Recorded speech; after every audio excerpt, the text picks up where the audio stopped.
Πολιτοί πήγανε στην πόλη και βρήκαν ποιον, τον παππού του Τόλι.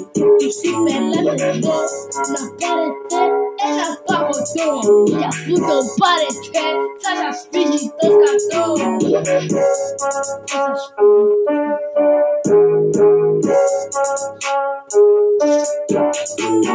το σκατό τους έφυγε μέχρι την πλατεία και το έψαχνε η μάνα μου για να το φάει η κυρία.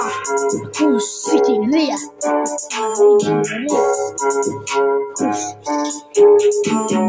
ήρθε και ένας Γιάννης απ' το χωριό και τους έφερε ένα ακόμη παγωτό.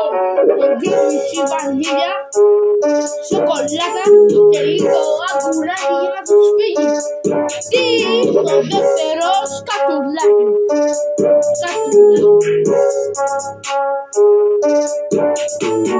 Ράχατε για τίποτα πρώτο τέτοιους, ξέρουμε τι λέμε.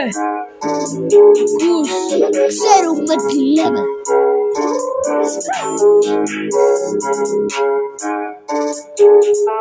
Νομίζατε τελειώσαμε εδώ? Κάτσε να σου δώσω ένα παράδειγμα.